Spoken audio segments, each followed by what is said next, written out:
तो आदाब, नमस्कार, गुड इवनिंग, सत एक बार फिर आप तमाम लोगों का स्वागत है क्राइम तक की कहानी के इस एपिसोड में। उम्मीद है पूरी फैमिली अच्छी होगी, अपना और अपनों का ख्याल रख रही होगी। कुछ करिश्माई सफ़र होते हैं जिसके बारे में कोई यकीन भी नहीं कर सकता। आज की कहानी एक ऐसे ही करिश्माई सफ़र की है, काबुल टू दिल्ली। 21 सितंबर, अभी यानी कि 2 दिन पहले, संडे का दिन था। संडे को सुबह 7:30 बजे काबुल के इंटरनेशनल एयरपोर्ट से दिल्ली के IGI यानी इंदिरा गांधी इंटरनेशनल एयरपोर्ट के लिए एक प्लेन उड़ान भरता है। KAM काम एयरलाइंस की ये प्लेन, जिसका नंबर है RQ4401, इसको काबुल से दिल्ली पहुंचना था। काबुल से दिल्ली तक की जो कुल दूरी है वो 694 माइल है, 694 मील, और इस दूरी को तय करने में अमूमन 2 घंटे लगते हैं। इन 2 घंटों के सफ़र के दौरान ये प्लेन करीब 35 से 40 हज़ार फीट की ऊंचाई को छूता है, और इस दौरान में इसकी स्पीड होती है करीब 700 किलोमीटर पर आवर, यानी 700 किलोमीटर प्रति घंटे की रफ्तार से ये प्लेन उड़ता है, और 40 हज़ार फीट की ऊंचाई तक ये उड़ान भरता है। अमूमन 10,000 के बाद ही ऑक्सीजन नहीं मिलता, तो इसीलिए ऑक्सीजन की भी ज़रूरत होती है, और -50 डिग्री टेम्परेचर होता है जब 40 हज़ार फीट की ऊंचाई पर कोई प्लेन पहुंचता है। -50 डिग्री यानी इतना तापमान काफ़ी है जो इंसान के खून को सचमुच जमा दे, खून जम जाए, यहाँ तक कि कई बार जिस्म या शरीर इस हद तक ये तापमान जो है कि जिस्म फट जाए, ऐसी ठंडक होती है। तो हमेशा की तरह 21 सितंबर की सुबह 7:30 बजे काबुल इंटरनेशनल एयरपोर्ट से काम एयरलाइंस की ये प्लेन दिल्ली के इंदिरा गांधी इंटरनेशनल एयरपोर्ट के लिए उड़ान भरता है। प्लेन में क्रू मेंबर और मुसाफिरों के साथ कुल मिलाकर करीब 200 लोग सवार थे। तो क्रू मेंबर और मुसाफिरों को लेकर ये प्लेन, जो वहाँ के टाइम के हिसाब से 7:30 बजे उड़ना था, थोड़ा सा डिले होता है और 7:56 AM 7:56 पर उड़ान भरता है। अब काबुल और हमारे जो टाइम जोन है, समय का फ़र्क 1 घंटे का। अफगानिस्तान में जो टाइम होता है उसके हिसाब से इंडिया की जो टाइमिंग है वो 1 घंटे आगे है। तो अगर वहाँ 7:56 पे इस प्लेन ने टेक ऑफ किया तो इसका मतलब इस वक्त इंडिया में 8:56 हुए। 7:56 AM काबुल, 8:56 AM इंडिया। तो 7:56 पर यह प्लेन उड़ान भरता है, और उसके बाद अगले 2 घंटे में इसको दिल्ली पहुंचना था। मौसम साफ था, प्लेन अपने तय रफ्तार और रूट पर करीब 40 हज़ार फीट की ऊंचाई इसको छुआ प्लेन ने, और 700 किलोमीटर की स्पीड। चूँकि दिल्ली का भी एयरपोर्ट खाली था, एयर ट्रैफिक कंट्रोल की तरफ से कोई रश की इन्फॉर्मेशन थी नहीं, लिहाजा ये प्लेन तय वक्त से पहले ही 30 मिनट दिल्ली के इंदिरा गांधी इंटरनेशनल एयरपोर्ट के टर्मिनल 3 पर लैंड करता है। सिर्फ 1.5 घंटे में काबुल से दिल्ली तक का सफ़र इस काम एयरलाइंस की फ़्लाइट ने पूरी कर ली थी। तो अब दिल्ली एयरपोर्ट पर यह प्लेन लैंड करता है, और टैक्सी बे की तरफ, जहाँ पे जो विंडो इनका था, जहाँ मुसाफिर को उतर कर निकलना था, रनवे से अब वो वहाँ पहुँच जाता है। अब ये प्लेन टैक्सी बे पर खड़ा है, ग्राउंड स्टाफ पहुँच चुके हैं लगेज के लिए और बाकी चीज़ों के लिए। बाकी स्टाफ अब सीढ़ी लगा रहे हैं, क्योंकि प्लेन की हाइट होती है, मुसाफिर नीचे उतरेंगे। लेकिन तभी एक ग्राउंड स्टाफ की नज़र पड़ती है एक ऐसी चीज़ पर कि जिसको देख के वो दंग रह जाता है। वो देखता है कि अभी प्लेन का दरवाज़ा खुला नहीं, मुसाफिर नीचे उतर नहीं रहे, लेकिन उसी प्लेन के नीचे पिछले पहिए के पास एक छोटा बच्चा खड़ा हुआ, जिसने खाकी रंग का कुर्ता पजामा पहना हुआ है और काले रंग का कोट, और नीचे चप्पल है। अब ग्राउंड स्टाफ देखकर ये दंग हो गया कि ये क्या है, अभी मुसाफिर उतरे नहीं, और फिर रनवे पर इस तरीके से ग्राउंड स्टाफ के अलावा और कोई जा नहीं सकता, हाई सिक्योर जोन है। लेकिन पहिए के पास वो बच्चा खड़ा और इधर उधर अजीब नज़रों से देख रहा है। वो ग्राउंड स्टाफ हैरानी से उसके करीब जाता और पूछता, तुम कौन हो, कहाँ से आए हो? वो कहता, साहब मैं अफगानिस्तान से आया हूँ, काबुल से। तो कहता, तुम यहाँ क्या कर रहे हो? तो उसने, मैं कहा काबुल से इसी प्लेन से आया हूँ। उसने कहा, पर दरवाज़ा खुला नहीं, मुसाफिर तभी उतरे नहीं। उसने कहा, ये मैं इस पहिए के अंदर जो खाली जगह है उसमें बैठा हुआ था। अब जैसे ही ग्राउंड स्टाफ ये सुनता है, उसकी हैरानी की कोई इंतहा नहीं होती। फौरन वो मैसेज करता है। अब एयरपोर्ट की सिक्योरिटी की जिम्मेदारी CISF के पास होती है, सेंट्रल इंडस्ट्रियल सिक्योरिटी फोर्स। फौरन CISF को खबर दी जाती है। CISF के अफसर हाँपते काँपते दौड़ते टैक्सी बे के पास पहुँचते हैं, उस रनवे पर जहाँ ये काम एयरलाइंस काबुल टू दिल्ली अभी अभी लैंड किया था। अब आते हैं और उस बच्चे से पूछते हैं कि भाई तुम कौन हो? इसके बाद पहले तो सबसे पहले जैसे उसने बताया डॉक्टरों को बुलाया जाता है, बच्चे का चेकअप होता है, उसको दिखाते हैं कि ये ठीक है कि नहीं। बच्चा ठीक ठाक है, नॉर्मल है, और वो बातें कर रहा है। CISF के लोग उसको साथ अपने पास लेकर एयरपोर्ट में अपने कमरे में पहुंचते हैं। अब वहाँ जाकर उस बच्चे से पूछताछ करते हैं। फिर वो बच्चा एक कहानी सुनाता है। इस कहानी को सुनकर खुद CISF के लोग दंग थे, हैरान थे, और उससे ज़्यादा हैरानी उन्हें इस बात पर थी कि ये बच्चा अब तक जिंदा कैसे है। इस बच्चे ने बताया कि वो अफगानिस्तान के कुंदुज शहर का रहने वाला है, वहीं अपने परिवार के साथ रहता है। उसे ईरान जाने की बड़ी तमन्ना थी। उसने ईरान, तेहरान के बारे में बड़ी जानकारी हासिल कर ली। उसने ये भी कहा कि उसकी उम्र सिर्फ 13 साल है। कई बार उसने घर वालों को कहा ईरान जाना है। घर वाले कहते थे बच्चा है, कहाँ ईरान। पर उसके दिमाग में ये बात बैठी हुई थी। वो अचानक कुंदुज शहर बिना अपने घर वालों को बताए हुए छोड़ देता है और वहां से पहुंचता है काबुल। काबुल ये पहुंचता है सैटरडे की रात को, यानी कि 20 सितंबर को। काबुल में इधर उधर भटकता है, फिर लोगों से पूछता है एयरपोर्ट कहाँ है। बताया जाता है एयरपोर्ट ये रहा। अब ये काबुल इंटरनेशनल एयरपोर्ट देर रात को ही पहुंच जाता है। अब वहां की सिक्योरिटी का आलम यह है कि इस बच्चे के पास ना कोई टिकट है, ना वीज़ा है, ना पासपोर्ट है, लेकिन ये काबुल इंटरनेशनल एयरपोर्ट के अंदर दाखिल हो जाता है। अब इधर उधर भटक रहा है, कुछ लोगों से पूछता है ईरान जाने वाली प्लेन या जहाज़ कब, कहाँ, कितने बजे जाएगी। कुछ लोग उसे बताते हैं भी, ये सोच कर कि इस बच्चे के साथ इसके फैमिली मेम्बर भी होंगे। अब ये सब कुछ पूछता पूछाता वो अब सुबह हो गई, और लगभग ये 6 बजे के आसपास देखता है कि अब मुसाफिर निकल रहे हैं और एक प्लेन खड़ा है वहाँ भी टैक्सी वे पर, उसकी तरफ बढ़ रहे हैं। ये उन मुसाफिरों के झुंड में शामिल हो गया। किसी ने इसे बताया था कि ये प्लेन जो है ये तेहरान, ईरान जाने वाला है। अब वो उन मुसाफिरों के भीड़ में उनके पीछे पीछे चल पड़ा। अब वो वहाँ पहुँचा तो देखा सारे मुसाफिर प्लेन की सीढ़ी लगी हुई है, वो उनके टिकट पासपोर्ट चेक कर रहे हैं और ऊपर जाने दे रहे हैं। अब इस बच्चे को लगा कि उसके पास ना टिकट है, ना पासपोर्ट है, ना वीज़ा है, तो ये तो यहीं रोक देंगे और उसे वापस भेज देंगे। उसने उधर उधर देखना शुरू किया। अब प्लेन चूँकि ग्राउंडेड है, ज़मीन पर है, प्लेन के पहिए सारे खुले हुए हैं, तो अब सारे लोगों का ध्यान उधर है। वो प्लेन की तरफ, पीछे की तरफ जाता है। अब वो पहियों को देख रहा है।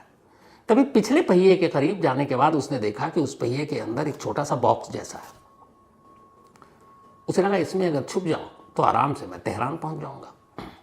आसपास किसी ने उस बच्चे को देखा तक नहीं। वो पीछे गया और पीछे वाले पहिए का जो लैंडिंग गियर होता है, जब पहिया एक बार प्लेन टेक ऑफ करता है तो जो पहिए होते हैं वो अंदर चले जाते हैं, और जिस जगह अंदर जाकर वो बंद हो जाते हैं उसे लैंडिंग गियर कहते हैं। तो एक बॉक्स जैसा होता है जिसमें पहिया अंदर जाने के बाद भी थोड़ी बहुत जगह बची होती है, जिसमें अच्छा खासा एक इंसान तो कोने में दुबक सकता है। तो ये बच्चा पिछले पहिए के पास गया, उसने देखा यहाँ पर एक खाली बॉक्स जैसा है। नजरें बचाकर वो उस बॉक्स के अंदर घुस गया। पहिया अभी ज़मीन पर है क्योंकि टेक ऑफ हुआ नहीं है। अब वो अंदर जाकर एक कोने में दुबक गया। उसे कुछ पता नहीं कि वो क्या कर रहा है, बस एक ही चीज़ है कि उसे ईरान जाना है। थोड़ी देर के बाद सारे मुसाफिर प्लेन में सवार, तय वक्त पर, बल्कि तय वक्त से लगभग 26 मिनट डिले। अब ये प्लेन 7:56 पर सुबह संडे को 21 सितंबर को काबुल इंटरनेशनल एयरपोर्ट से टैक्सी वे से रनवे की तरफ बढ़ता है, और रनवे पर पहुंचने के बाद अब ये टेक ऑफ करता है। थोड़ी देर के बाद प्लेन टेक ऑफ किया, जैसे ही सारे पहिए अंदर, यानी गियर बॉक्स, बच्चा उसी के अंदर। अब ये प्लेन उड़ान भरना शुरू करता है। लगभग 90 मिनट की है फ्लाइट, क्योंकि 1.5 घंटे में पहुंचा दिया। 40,000 हाइट, 40,000 की फीट पर इस प्लेन को मैक्सिमम पहुंचना था। 700 किलोमीटर पर आवर इसकी स्पीड। अब प्लेन के अंदर तो सारी ऑक्सीजन और ये सारी चीज़ों की वो होती फैसिलिटी, आपको अंदर में टेम्परेचर का फ़र्क नहीं पता चलता है, लेकिन -50 डिग्री तापमान किसी के भी जिस्म को गला कर रख दे, खून को जमा कर रख दे। ऊपर से ऑक्सीजन नहीं, और ऊपर से इंजन का शोर जो कान के पर्दे फाड़ दे। अब इन सारी चीज़ों के होते हुए भी सिर्फ एक कुर्ता पैजामा और कोट में और चप्पल में ये बच्चा उस गियर बॉक्स के अंदर बैठा है। इसके पास कोई सामान नहीं है सिवाय एक लाल रंग के स्पीकर के, जो छोटा सा स्पीकर था जिस पे शायद वो गाना सुनता हो। अब बच्चा बैठा हुआ है, प्लेन उड़ रहा है। पूरे 90 मिनट बीत जाते हैं, 1.5 घंटा। 1.5 घंटे बाद ये प्लेन अपने तय वक्त से आधा घंटा पहले दिल्ली के इंटरनेशनल एयरपोर्ट पर लैंड करता है। टैक्सी वे पर जाकर रुकता है। मुसाफिरों को उतरना बाकी था। ग्राउंड स्टाफ पहुंचते हैं, और ये बच्चा जब प्लेन लैंड किया तो जैसे ही पहिया नीचे आया, उसी गियर बॉक्स से ही बाहर निकलता है और बाहर निकलकर अब खड़ा हुआ है, ये सोच रहा कि अब यहाँ से जाए कहाँ। पर उसे पता नहीं था कि काबुल एयरपोर्ट की जो सुरक्षा या सिक्योरिटी का पैमाना है वो दिल्ली में कहीं ज़्यादा है। तो ये काबुल एयरपोर्ट की सुरक्षा पर भी सवाल है कि कैसे एक बच्चा बिना टिकट, पासपोर्ट, वीज़ा के रनवे पर पहुंच गया, जाकर गियर लैंडिंग में बैठ गया और किसी ने देखा तक नहीं। लेकिन खैर, अब यहाँ ये उतरा है। अब इस बच्चे ने जब अपनी ये कहानी सुनाई तो खाली इस कहानी पर तो यकीन कर नहीं सकती एजेंसियाँ। तो सीआईएसएफ वालों ने उससे पूरी पूछताछ की। फिर इसमें आईबी को इन्वॉल्व किया गया, अपनी इंटेलिजेंस ब्यूरो यानी खुफिया ब्यूरो। आईबी की टीम भी पहुंची एयरपोर्ट पर। सीआईएसएफ की टीम ऑलरेडी पूछताछ कर रही है। इसके बाद अफगान अथॉरिटी से बात की गई, काम एयरलाइंस के स्टाफ से बात की गई। फिर इस बच्चे ने जो अपना पता बताया कि मैं कुंदुज शहर का हूँ, वहाँ अफगान अथॉरिटी के ज़रिए उसके शहर और उसके घर तक पहुँच हुई। पूछा गया कि भाई 13 साल का आपका कोई बच्चा है? उन्होंने बताया हाँ। तस्वीर दिखाई गई, उसने कहा हाँ ये वही तस्वीर है। ये तस्वीर उस वक्त की है जब वही इसको सीआईएसएफ वाले वहाँ से लेकर जाते हैं। और फिर एयरपोर्ट के अंदर की ये 2 तस्वीरें हैं। हालांकि सोशल मीडिया पर बहुत सारी तस्वीरें हैं, लेकिन वो सब फेक है। इस बच्चे की यही 2 असली तस्वीर है। तो इस तस्वीर को भी दिखाया गया, कुंदुज शहर में बाकायदा भेजा गया व्हाट्सएप के जरिए। वहाँ उन्होंने पहचान लिया, उन्होंने कहा हमारा बच्चा है। तो उन्होंने कहा कि इसके बारे में आप क्या बता सकते हैं? उन्होंने कहा कि इसको ईरान जाना था और ये घर से गायब है, हम तो खुद ही परेशान हैं कि ये घर से कहाँ चला गया। तो बताया गया कि भाई वो तो दिल्ली में और एयरपोर्ट पर पहुंचा हुआ है और इस तरीके से सफ़र किया। घर वाले भी हैरान। फिर घर वालों से फ़ोन पर बात हुई। जब हर तरफ से ये तस्दीक हो गई, इस बात की कंफर्मेशन हो गई कि 13 साल का बच्चा बेकसूर है, ईरान जाने के चक्कर में भारत जाने वाले प्लेन में बैठ गया, वो भी जान जोखिम में डालकर, और करिश्मा ये कि जिंदा बच गया -50 डिग्री टेम्परेचर, बिना ऑक्सीजन के और कान फाड़ू इंजन की आवाज़ के बीच। तो फिर आईबी ने भी कंफर्मेशन दी। एक तो बच्चा था नाबालिग, 13 साल सिर्फ उम्र। फैमिली से बात हो गई, अथॉरिटी से बात हो गई, एयरलाइन से बात हो गई, उसके पास कोई सामान नहीं। तो इसका मतलब है कोई और इरादा नहीं था। वो लड़कपन और बचपने में उसे लगा कि दुनिया की सारी सरहदें एक है, ईरान जाने की तमन्ना थी। तो इन सारी चीज़ों को देखते हुए फिर ये तय किया गया हमारी एजेंसियों के, पुलिस के, सीआईएसएफ के ज़रिए कि इस बच्चे के ख़िलाफ़ कोई कंप्लेंट दर्ज नहीं किया जाएगा, इसके ख़िलाफ़ कोई मामला नहीं बनेगा। जेल तो नहीं, बाल सुधार गृह तो भेजा ही जा सकता था, जुवेनाइल। लेकिन ये तय हुआ कि नहीं, ये सिर्फ मासूमियत और गलतफहमी में तेहरान जाने की बजाय दिल्ली आने वाली फ़्लाइट में बैठ गया और इसका कोई मकसद बुरा नहीं था, बल्कि ये सब कुछ एक लड़कपन था। तो जब ये तय हो गया हायर अथॉरिटी के ज़रिए कि इसके ख़िलाफ़ कोई केस नहीं बनाना है, तो फिर ये हुआ कि अब करना क्या।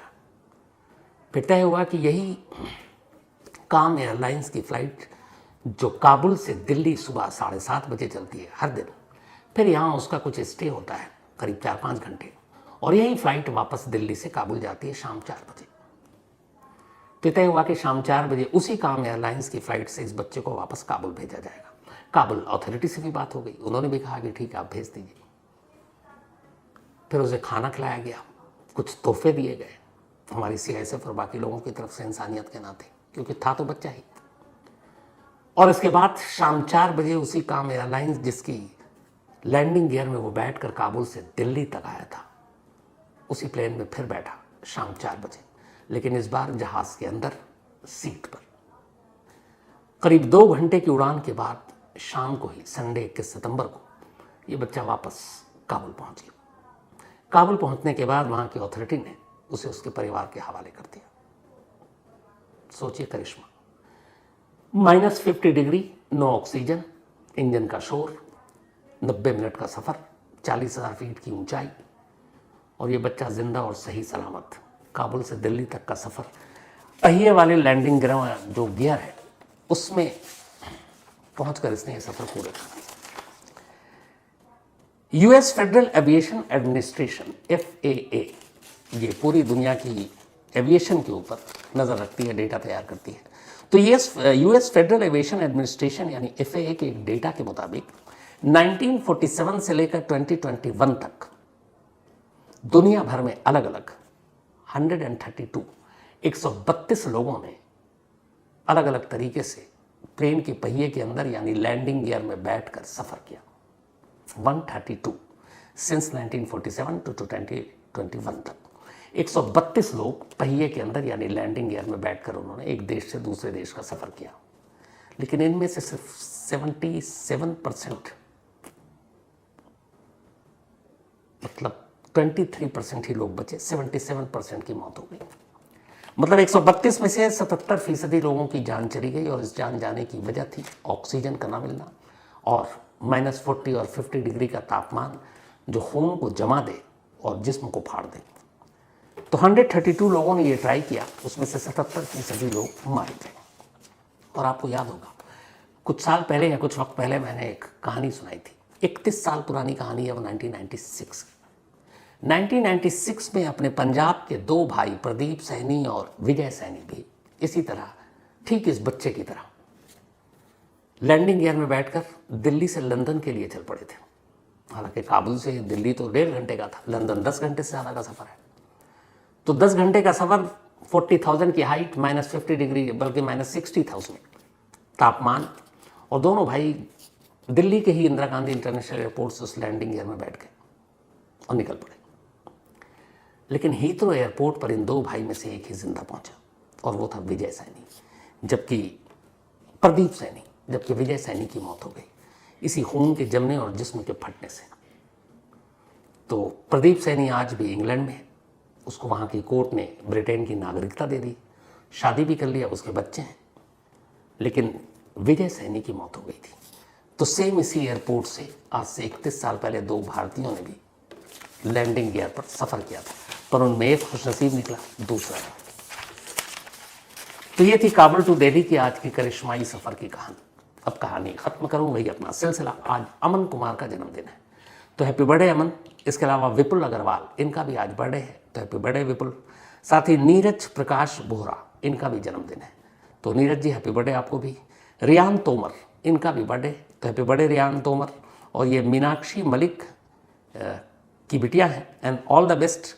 रिया तोमर डॉक्टरी की पढ़ाई कर रही हैं, तो मेरी यही दुआ है तुम एक अच्छी काबिल लायक डॉक्टर बनो और लोगों की मदद करो।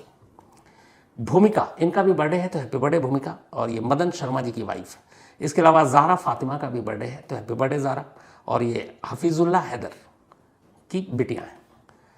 अश्विन भाईक, इनका भी जन्मदिन, तो हैप्पी बर्थडे अश्विन जी, क्योंकि ये नेहा एंड रुद्रा की मम्मी है, तो हैप्पी बर्थडे अश्विन भाईक जी। साथ ही ध्रुव यादव का भी आज बर्थडे है, तो हैप्पी बर्थडे ध्रुव। इसके अलावा कहानी ख़त्म करूँ, शुरू में भूल गया था आखिर में, कि आज जुबीन गर्ग राजकीय सम्मान के साथ अंतिम संस्कार कर दिया गया। अंतिम संस्कार से पहले उनका दूसरी बार पोस्टमार्टम भी किया गया, क्योंकि पहले पोस्टमार्टम जो है सिंगापुर में हुआ था, लेकिन मौत को लेकर कई लोगों ने सवाल किया, तो वो सवाल ही न रह जाए, इसीलिए सरकार ने फैसला किया था। और जो लोगों का हुजूम था, जो लोगों के जज्बात थे, जो उनकी आंखों में आंसू थे, जो उनकी खामोशी थे, जो लब सिले हुए थे, बहुत कम लोगों के नसीब में ये प्यार आता है। जुबीन गर्ग के जितने चाहने वाले, मुझे नहीं लगता कि हाल के वक्त में देश में मैंने ऐसा मंजर देखा हो जहाँ इतनी दीवानगी, इतना प्यार इस सिंगर के लिए। वाकई सलाम है। मेरी यही दुआ है, ऊपर वाला उनकी आत्मा को शांति दे और तमाम चाहने वालों को सब्र दे। इसी दुआ के साथ आज इतना ही। अब आपसे मुलाकात होगी कल रात 9 बजे। तो तब तक अपना और अपनों का ख्याल रखिएगा। Thank you very much.